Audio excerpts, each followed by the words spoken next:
আজ ওকে বানিয়ে দিলাম একদম ওর মনের মতো একটা জিনিস। Good morning everyone, welcome back to the channel রুদ্রামচা। আজকেও জনকের পরীক্ষা আছে, আজকে ইংলিশ পরীক্ষা। আজকে খুব একটা চাপ নিচ্ছি না। বেঙ্গলিতে সিলেবাসটা একটু বেশি ছিল, ইংলিশের সিলেবাসটা মোটামুটি ম্যানেজেবল। কালকে রাত্রে যেন রাকেশের শরীরটা এত খারাপ ছিল, ঝনককে আমি একটু পড়া ধরতে পারিনি। ভাবলাম যে শুয়ে শুয়ে একটু পড়া ধরবো, পারিনি। রাকেশের প্রবলেম হতো, তাই জন্য বললাম যে তাড়াতাড়ি ঘুমিয়ে পড়, ঘুম থেকে তুলে দেবো। এখন 6:30 বাজে, আজকে একটু আগে আগে ওকে ডাকবো। পরীক্ষা, দৈনন্দিন জীবন, আমাদের যা কাজ সবই চলছে, কিন্তু চারিদিকে রাজনৈতিক অবস্থা যা, কী যে চারিদিকে গণ্ডগোল বেঁধেছে, চারিদিকের সিচুয়েশন দেখে এখন মনে হয় যেন কেন যে এইসব লোকে রাজনীতি করতে যায়। মাথা গরম হয়ে যাচ্ছে। ফোন খুললে, টিভি খুললে সারাদিন হই হট্টগোল করে এইসব খবর চলছে, এখানে খুনোখুনি হচ্ছে, এখানে ভাঙচুর হচ্ছে, একদম বিরক্তি লেগে যাচ্ছে। এইসব প্রভাবগুলো না কিছু কিছু বাচ্চাদের ওপরও পড়ছে। বাচ্চারা তো এখন অনেক বাচ্চাই অনলাইন ক্লাসের সাথে যুক্ত। বাচ্চারা হাতে ফোন নিলে সেই সব খবরগুলো বাচ্চাদের চোখে যাচ্ছে।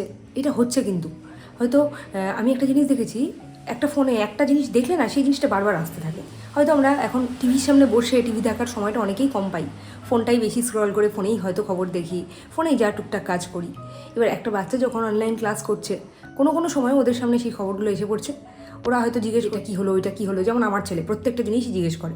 ফ্ল্যাগ দেখে বলে যে এটা কেন এরকম ফ্ল্যাগ, এই ফ্ল্যাগটা কেন এরকম, এটা কিসের ফ্ল্যাগ, ওইটা কিসের ফ্ল্যাগ। এই বয়স থেকেই ওর মনে কত রকম প্রশ্ন। তারপরে কয়েকটা ফ্ল্যাগ মাটির মধ্যে পড়ে গড়াগড়ি খাচ্ছে। ওকে আমরা বলেছিলাম যে ইন্ডিয়ান ন্যাশনাল ফ্ল্যাগ কোনোদিনও নিচে নামাতে নেই, মাটিতে নামাতে নেই। ও বলছে যে ওই ফ্ল্যাগটা নামাতে নেই, তাহলে এই ফ্ল্যাগগুলো কেন মাটির মধ্যে পড়ে আছে। বর্তমানে রাজনীতির যে অবস্থা, সেই সব দেখে বাচ্চাদেরকে মানুষ করা খুব টাফ হয়ে যাচ্ছে। ওদের মনে অনেক প্রশ্ন যাচ্ছে, সেগুলোর উত্তর দেবো কী করে সেটা বুঝে উঠতে পারছি না। এই যে কালকে তোমাদেরকে বললাম স্কুলে গেছি, স্কুলে গিয়ে আমি অবাক হয়ে গেছি কিছু কিছু বাচ্চার কথা শুনে, যেগুলো এই বয়সে বাচ্চাদের ভাবার বাইরে। আমরা যখন ছোটো ছিলাম তখন এইসব ব্যাপার ভাবতেই পারতাম না, জানতামই না কিছু।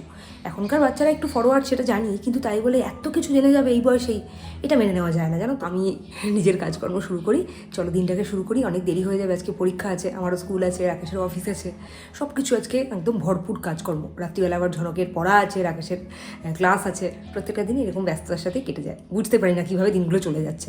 চলো দিনটাকে শুরু করি আর দেখতে থাকো আজকের ভিডিওটা। জনকের স্কুল খোলা আমার একটা টেনশন সকাল থেকে, ওকে কী টিফিন দেবো। কয়েকদিন ধরে ফল দিতাম খুব বেশি পরিমাণে, তরমুজের কথা বলতেই হবে, তরমুজটা মাঝে মধ্যে দিতাম, কিন্তু একটা খবর শোনার পর থেকে তরমুজের ওপর একেবারে আতঙ্ক হয়ে গেছে। তরমুজ খেয়ে একটা ফ্যামিলির অনেকে অসুস্থ মারা গেছেন। এটা শোনার পর থেকে এখন আর তরমুজ কেনার কোনো রিস্কই নিই না। রাকেশকে বলে দিচ্ছি তরমুজটা একদমই যতটা পারবে অ্যাভয়েড করবে, কোনো দরকার নেই তরমুজ খাওয়ার। তরমুজে বিশাল কোনো উপকার আছে এমন একদমই নয়, তরমুজ খাওয়ার দরকার নেই, থেকে পেঁপে খাও। এখন তাই জন্য আমাদের বাড়িতে পাকা পেঁপের খুব আমদানি হয়েছে, মাঝে মধ্যে আনা হচ্ছে, কিন্তু ঝনক তো একদম পেঁপে খেতে চায় না। রান্না পেঁপে খেতে চায়, কাঁচা পেঁপে, কিন্তু পাকা পেঁপেটা একদমই খেতে চায় না। ভাবছি ওকে একটুখানি আজকে আপে বানিয়ে দেবো, দেখি। আজকে সকালবেলা একটু তাড়াতাড়ি ঘুম ভেঙেছে, উঠে পড়েছি, আর এডিটিংয়ের কাজটা কালকে রাত্রিবেলা সেরে রেখেছিলাম। রাকেশের শরীরটা খারাপ ছিল, ঝনককে শুয়ে দিয়েছিলাম, ঝনকের সাথে রাকেশ শুয়ে পড়েছিল, তাই ভাবলাম যে আমি ফাঁকায় ফাঁকায় একটু কাজে গিয়ে এই কাজটা করে রেখেছিলাম বলে আজকে সকালে একটু টাইম আছে, দেখা যাক। যদি রাত্রি পারি শিবানিদি আসার আগে কাজটা সেরে ফেলি। শিবানিদিকে বলে দিয়েছিলাম আমার জন্য বেশি করে থানকুনি পাতা এনে রেখেছে, এখনও খেলাম। সকালবেলা থানকুনি পাতাটা খেলে না দেখছি শরীরটা খুব ভালো থাকছে। কয়েকদিন ধরে গ্যাসের প্রবলেম খুব ভুগছিলাম, যতই ওষুধ খাই না কেন একদম অরিজিনাল জিনিস যেগুলো পরিবেশের মধ্যেই থাকে, সেই সব জিনিস খেলে একটা আলাদা রকম শান্তি পাওয়া যায়। খুব ভালো। বাবাকেও দেখতাম ছোটোবেলায় খুব থানকুনি পাতা খেতে, তখন বুঝতে পারতাম না এত থানকুনি পাতার খাওয়া কী হয়েছে ভাবতাম, এখন বুঝতে পারি।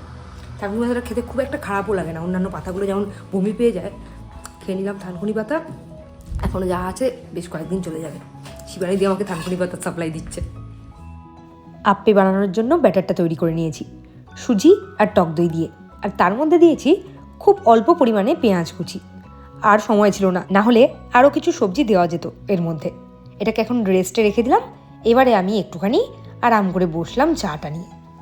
সকালটা একটু তাড়াতাড়ি শুরু করতে বেশ ভালোই লাগে। আসলে সকালে যদি একটু তাড়াতাড়ি উঠি তাহলে ধীরে সুস্থে কাজগুলো করতে পারি, আর অনেক কাজ করতে পারি। তাই জন্য যত রাত করেই শুই না কেন একটু সকাল সকাল ওঠারই চেষ্টা করি।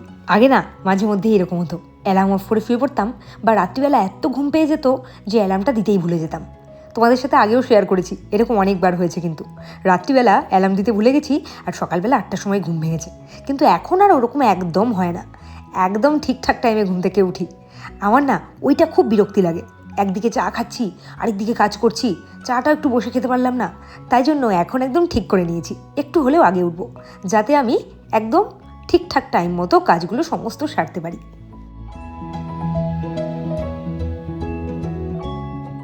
ঝনকের টিফিনের প্রিপারেশন তো করেই ফেলেছি, চাও খেয়ে নিয়েছি, এইবারে ভাবলাম বাকি কাজগুলোও করতে শুরু করে দিই। আজকে তোমাদেরকে একটা কথা বলতে খুব ইচ্ছে করছে জানো তো। যখন ছোট ছিলাম, মানে বিয়ের আগের কথা বলছি, খুব একটা ছোট ছিলাম না, বড়ই ছিলাম, কিন্তু তখন মাকে দেখে ভাবতাম মায়ের কি আনন্দের জীবন, পড়াশুনো নেই, যখন যা ইচ্ছে তাই করছে। কিন্তু এখন বুঝতে পারি যে বিয়ে হয়ে যাওয়ার পর কত সংসারের দায়িত্ব এসে পড়ে। আগে শুধু পড়াশুনোটুকু দায়িত্ব ছিল, আর এখন দুনিয়ার কাজের দায়িত্ব। অনেক দিন ধরেই ভাবছি রান্নাঘরটা একটু মেকওভার করব, কিন্তু কয়েকটা জিনিস অর্ডার করেছি এখনও পর্যন্ত আসেনি। তাই জন্য ভাবলাম সে আসুক যখন ইচ্ছে, একবারে ঘুরে ফিরে সুন্দর করে রান্নাঘরটাকে সাজাবো মনের মতো করে। কিন্তু রান্নার দিদি যেহেতু রান্না করে, ওই জন্য না মনের মতো করে সাজিয়ে রাখতে পারবো না। যখন রান্না করতে আসবে তখন কাউন্টার টপটা একটু হলেও ফাঁকা করে দিতে হবে। তখন যা তাড়াহুড়োটা বাঁধে, তখন যদি ওই সব জিনিসপত্র দিয়ে সাজিয়ে রেখে দিই, তাহলে না ওনার রান্না করতে খুব দেরি হয়ে যাবে। আসলে ধীরে সুস্থে কাজ করতে হবে, না হলে পড়ে যেতে পারে, নষ্ট হয়ে যেতে পারে। আমি এবার আপ্পে প্যানটা বসিয়ে দিয়েছি, একটু অয়েল ব্রাশ করে নিচ্ছি, খুব অল্প তেল দিলাম। ব্যাটারটাকে যে বেশ কিছুক্ষণ রেস্টে রেখেছিলাম সেটা তোমাদেরকে বললাম, আর বেশ কিছুক্ষণ থাকার পর না সুজিগুলো একদম নরম হয়ে ফুলে উঠেছে। এখন এটা বেশ সফট হবে। কারোর জন্য ভালোবেসে কিছু বানানোর পর যখন অনেক কষ্ট করে সব কিছুই হয়ে গেল প্রায়, কিন্তু শেষ মুহূর্তে গিয়ে নষ্ট হয়ে যায়, মনটা বেশ খারাপ হয়ে যায়। কেন এতগুলো কথা বললাম দাঁড়াও এক্ষুনি বলছি। আমি তো সেই কোন সকালে উঠে গেছি, এই ঝনকের টিফিনের ব্যবস্থা করতে করতে 7:30 প্রায় বেজে গেছে। শিবানীদির এখনও পাত্তা নেই জানো তো, কখন যে রান্না করবে কিছু বুঝে উঠতে পারছি না, কখন বেরোবো। বাইরে আকাশে আবার মেঘ জমেছে, আবার মনে হচ্ছে বৃষ্টি হবে। একদিকে ভালো লাগে বৃষ্টি হলে, ওয়েদারটা বেশ ঠান্ডা ঠান্ডায় কাটে, কিন্তু বাইরে জল কাদা, তার মধ্যে আর চাকদা তো কালকে যা বৃষ্টি হয়েছে জলের তলায় চলে গেছে। আজকে যদি আবার বৃষ্টি হয় খুব মুশকিল হয়ে যাবে জানো তো। ঝনককে এবার ডাকবো, ওর টিফিনটাও মোটামুটি রেডি হয়ে গেছে। আমি ভাবলাম যে ও বেরোনোর আগে টিফিন করে লাভ নেই, ও যখন খাবে 12টা 12:30 তখন এমনিও ঠান্ডা হয়ে যাবে, তাই পরে করে কোনো লাভ নেই, এখন ফাঁকায় ফাঁকায় আমি করে ফেললাম। শিবানী দিয়ে এলে তখন 3টে গ্যাসই লেগে যায়, তখন অসুবিধা হয়ে যায়। কী কাণ্ড হয়েছে জানো, সকালবেলা মনটা একদম খারাপ হয়ে গেল। ঝনকের জন্য ভাবলাম ভালো করি, একদম খারাপ হয়ে গেল। ওই আপ্পেগুলোকে আমি বসিয়ে রেখে নিচে শিবানী দিয়ে এসেছে, গেটটা খুলতে গেছি, এসে দেখছি ব্যাপারটা পুরো কালো হয়ে গেছে। এবার আমি ভাবলাম যে এখন তো আর সময় নেই, এগুলোই দিয়ে দেবো, কিছু করার নেই। শিবানীদি বললো যেগুলো এরকম দেখতে খারাপ হচ্ছে এগুলো দিতে পারবে তুমি আমাকে একবার ব্যাটারটা তৈরি করে দাও, আমি করে দেবো। শুনে একটু শান্তি লাগলো আমার, নাহলে মনে একটা খুঁতখুত করতে। সেকেন্ড টাইম করলাম, একটা জিনিস বুঝতে পেরেছি, ওই আপ্পেগুলোকে না একটা নাইফ দিয়ে উল্টাতে হবে। আমি স্পুন দিয়ে উল্টাতে গেছি, উল্টাচ্ছিল না প্রথম দিকে, আমি তাই জন্য ভাবলাম যে হয়নি, ওভারকুক হয়ে না যাওয়ার আগে আমি ঠিক উল্টে দেবো, কিন্তু এরকম কালো হয়ে যাবে একদম বুঝতে পারিনি। আর ঠিক আছে, সে খেয়ে দেখলাম একদমই তেতো নয়, কিন্তু দেখতে খুব বাজে। যেটা দেখতে বাজে সেটা না খেতেও ইচ্ছে করে না, আর দিতেও ইচ্ছে করছিল না। শিবানীদি বলাতে একটু বুকে বল পেলাম। আমি সমস্ত কিছু রেডি করে এবার স্নানে যাবো, ব্যাটারটা রেডি করে দিয়েছি, শিবানীদি একটু ভেজে দেবো ওগুলো। ভাজতে বেশিক্ষণ লাগে না, ওই সব রেডি করতেই টাইম লাগে। কালকে রাত্রিবেলা 11:30টার সময় দুজন শুয়েছে, আমি শুলাম 1টার সময়, আমি উঠে গেলাম 6টার মধ্যে, আর এরা 11:30টায় শুয়েছে। এখন দেখো কটা বাজে, 8টা 15। এখনও এরা ওঠ না, এ ওকে ঠেলছে, ও ওকে ঠেলছে। পরীক্ষা দিতে যাবে তুমি, জানো তো, সেটা জানো। মাঝে মধ্যে আমি একটাই কথা ভাবতে থাকি, কবে যে একটু বুঝদার হবে, বড় হবে, আর নিজের কাজগুলো নিজেই করতে শিখে যাবে, আমাকে সব কাজের জন্য পিছন থেকে ঠেলতে হবে না, আমি তখন একটু শান্তি পাবো। পরে পরীক্ষা দিতে যাবে, দেখো এখন অবস্থা এরকম এরকম এরকম শুধু শুধু একটা করে দাগ, এরকম একটা করে দাগ, এই যে এরকম কিউ ফর কি হবে সেটা আকাশে যাচ্ছে। ঝনকদের স্কুলে সবকিছু একে একে দেখাতে হয়। এবার ঝনক কাকুর পাশে একটা দেখি কিউ ফর কি আঁকছে ঝনক। এটাকেই বলে মরণকালে হরির নাম। কিউ ফর কি জিজ্ঞেস করাতে ঝনক বলতে পেরেছে, কিন্তু আঁকতে পারছে না। সেই দেখে রাকেশ এখন আঁকতে শেখাতে বসিয়েছে। তাও আবার কটা বাজে জানো, এক্ষুনি বেরোতে হবে, হাতে গোনা আর মাত্র 10 থেকে 15 মিনিট হাতে আছে। এদিকে কিন্তু রান্না চলছে, শিবানীদি কিন্তু আমাকে এখন আবার এটা করে দিচ্ছে আপ্পেটা, যেটা করতে গিয়ে আমি খুব বিভ্রাটে পড়েছিলাম, এখন আবার সেটা হচ্ছে নতুন করে। এখানে এই দেখো, ও বাবা উল্টে মুল্টে দাও, আবার যদি কালো হয়ে যা গেল, তুমি দিয়ে দেখো উল্টাতে পারো কিনা। মানুষ ঠেকে শেখে, আমার হয়েছে সেই অবস্থা। এবার কিন্তু দেখতে বেশ ভালো হয়েছে। রাত্রি পড়াতে হতো, এখন 9:30 বাজতে চললো। আমি তো জানি না যে এগুলো অসমাপ্ত রয়েছে। কি অসমাপ্ত হয়েছে, কি করাচ্ছ তুমি? কুই লাগতে পারছে না, কি আঁকতে কুই আঁকতে পারবে, আবার পারছে না তো, আবার কিউ নাও আসতে পারে, অন্য কিছু আছে। তুমি যাও যাও বাথরুম ঢোকো, আমি শিখিয়ে দেবো, যাও যাও যাও। জানো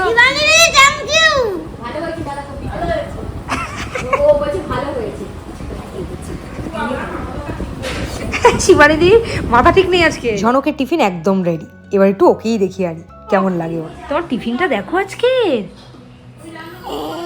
পছন্দ? পরে ভালো করে পরীক্ষাটা দিও। সকালবেলা ঝনক আর রাকেশ তো ঘুমোতেই থাকে অনেকক্ষণ, তারপরে রেডি হয়ে বেরিয়ে যাই। সকালের দিকটাতে একাই কাজ করি। গীতাদি আর শিবানীদি আসার পর আমার বেশ গল্পের আর হাসার একটা পার্টনার পাই, একটা না দুটো। ঝনক আজকেও এসে দইয়ের ফোঁটা পরে রেডি পরীক্ষা দিতে যাওয়ার জন্য। চলো জলের বোতলটা নাও, যাও যাও জলের বোতলটা নাও, জলের বোতলটা নাও, আগে আগে আগে জলের বোতলটা নাও। আমার স্কুলের জন্য ঝনকের সাথে যেতেও পারি না, যে ওর সাথে একটু যাব পরীক্ষার হল পর্যন্ত, মানে ঢুকিয়ে দেবো, সেটা তো পারি না। ওই টেনশন করি বাড়িতে বসে বসে, আর কী করবো। ও পরীক্ষা দিতে যাচ্ছে, আমি ভেবে পাচ্ছি না যে কী লিখবে কী লিখবে না।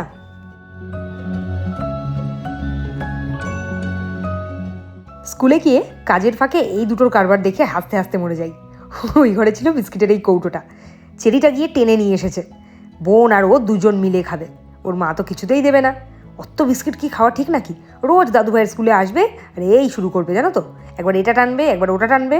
যখন দেখলো কোনোভাবেই মা দিল না, তখন আর কি করবে, ওই দিদার কাছ থেকে দুজন মিলে শুরু করলো মুড়ি। যখন এই দুটোতে কথা বলতে শিখে যাবে, তখন কিন্তু আরও মজা হবে ব্যাপারটা। এখন কথা বলতে শেখেনি খুব একটা, মোটামুটি আদো আদো বলে। কিন্তু এই দুটোকে দেখলে আমার এত হাসি পায় না, যখন দুটো মিলে এসে তাণ্ডব করে, তখন ওর মায়ের অবস্থা যে কি হয়। স্কুলের কাজকর্ম সেরে ওপরে এসে গেছি, ঝনকও ফিরে গেছে স্কুল থেকে। ব্যাস আমি বসে পড়েছি জিজ্ঞেস করতে, কি এলো কি লিখলো, ম্যাডাম কি পড়া ধরলো, কিচ্ছু বললো না ঠিক মতো, জানো তো। গতকাল পরীক্ষা দিয়ে এসে তাও বলেছিল কি কি কোয়েশ্চেন এসেছিল, কিন্তু আজ পেট থেকে বেরই করতে পারলাম না। আগামীকালও পরীক্ষা আছে, এইসব ভেবে আর লাভ নেই, যা দিয়েছে দিয়েছে পরীক্ষা। এখন একটু খাইয়ে দাইয়ে ঘুম পাড়িয়ে দিই, না হলে আবার সন্ধেবেলা পড়তে যেতে পারবে না। এই যে এখানে দেবতার জন্য খাবার রেডি হচ্ছে, সবাই লেগে পড়েছে এখানে দেবতার খাবার রেডি করতে। এখানে বাবা এগুলো শিখে রেখে গেছে, পেঁয়াজটা লঙ্কাটা আমি কেটেছি, এখন মা করছে। মানে একটা দেবতার খাবার তৈরি করতে তিনজন লেগে পড়েছি বাড়ির। নাও। রাকেশের তাও শ্বশুর শাশুড়ির দৌলতে এরকম ডিম টোস্ট মাঝে মধ্যে খাওয়া হয়। তারাও ভাবছি এইবারে বাড়িতে একদিন এই পাউরুটিগুলো কিনে নিয়ে যাব, সকালবেলায় ডিম টোস্টই খাবো, একদম রাকেশকে দেখিয়ে দেখিয়ে। রাকেশ তখন নিচে ক্লাস নিতে শুরু করে দিয়েছে। ঝনককে রেডি করিয়ে একেবারে রাকেশের খাবারটা নিয়ে নামলাম। ঝনককে বললাম জাগি বাবাকে ডাক। আসলে এত তাড়াহুড়ো করছিলাম কেন বলো তো, আজও প্রচণ্ড মেঘ করেছে আকাশে, আর সেই রকম হাওয়া দিতে শুরু করেছে, মানে এক্ষুনি ঝড় বৃষ্টি শুরু হবে আর কি। যেমন কথা তেমন কাজ, একটু পরেই ঝড় বৃষ্টি শুরু হলো, কিন্তু তার আগে অনেক কষ্টে রাকেশকে রাজি করিয়ে খাওয়াতে পেরেছি। ও তো বারবারই বলছিল এখন আর খাওয়ার সময় নেই, আগে ঝনককে পড়তে দিয়ে আসি। গ্লাস ফেলে রেখে কোনো রকমে নাকে মুখে গুজে ছুটলো ঝনককে পড়তে দিতে।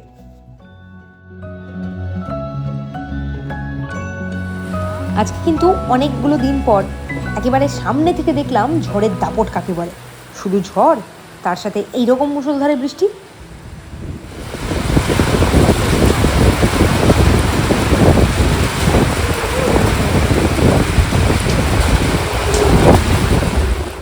এইরকম বৃষ্টি ভেজা সন্ধ্যায় এক কাপ চা তো খেতেই হবে। মা দেখলাম রকমারি বিস্কিট দিয়ে আবার চা দিয়েছে। 10:10 সময় বাড়ি ঢুকলাম, পুরো একেবারে সাগর পেরিয়ে। আর এখানে বাড়িতে ঢুকেই যা দেখলাম, পুরো পালপাড়া একেবারে ঘুটঘুটে অন্ধকার, মনে হচ্ছে যেন শ্মশান হয়ে গেছে। এত, হ্যাঁ ভূষুণ্ডির মাঠ, এত মানে চারিদিকে তার ছিঁড়েছে। আমাদের বাড়ির সামনে পোলটা দেখলাম কারণ বেঁকে গেছে, কিন্তু ওখানে কারেন্ট আছে, এদিকে কারেন্টটা অফ। আর ঢুকেই ঝনকের চোখে পড়েছে কি দেখবে, ওই দেখো ঝনকের বন্ধু বসে আছে। ঝনক যা, তুই তো খুব সাহসী, আমার গায়ে দিস মেরে।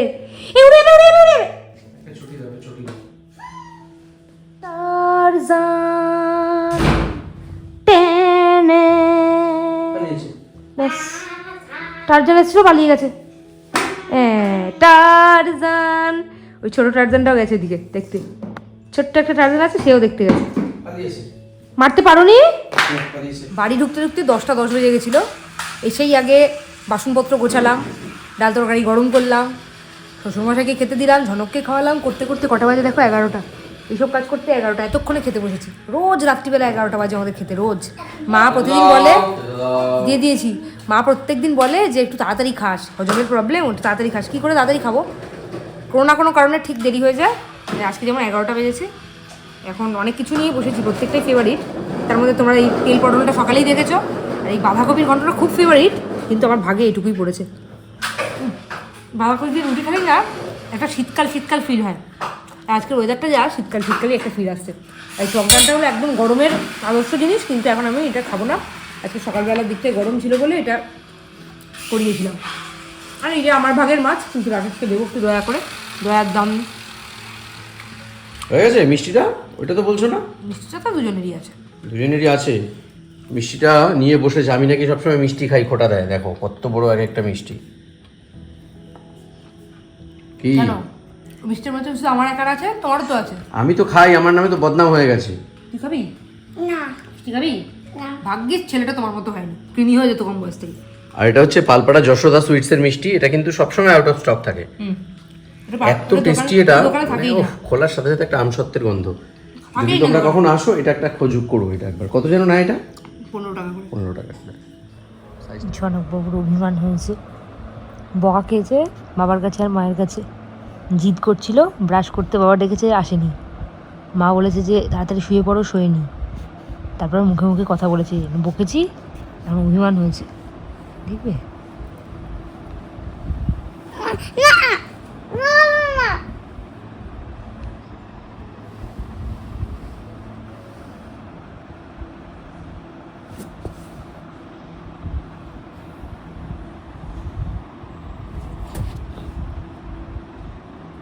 যাই চেরি বেরিকে নিয়ে আসি, এখানে সব আদর করব।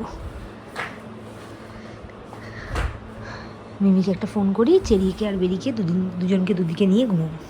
ঝনককে নিয়ে ঘুমাবো না আজকে। টাটা। এইটুকু বাচ্চা ছেলের রাগ দেখেছো? কত রকম বলে রাগ ভাঙানোর চেষ্টা করলাম, একটু ব্ল্যাকমেলও করলাম চেরি বেরির কথা বলে, কিন্তু না, কিছুতেই কিছু হলো না। বাধ্য হয়ে কি আর করব, হার স্বীকার করলাম।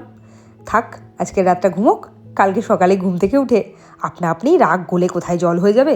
চলো আজকের ভিডিওটা এখানেই শেষ করি, এবার ঘুমিয়ে পড়ি, অনেক রাত হয়ে গেছে। কাল আবার নতুন ভ্লগে দেখা হবে। Good night.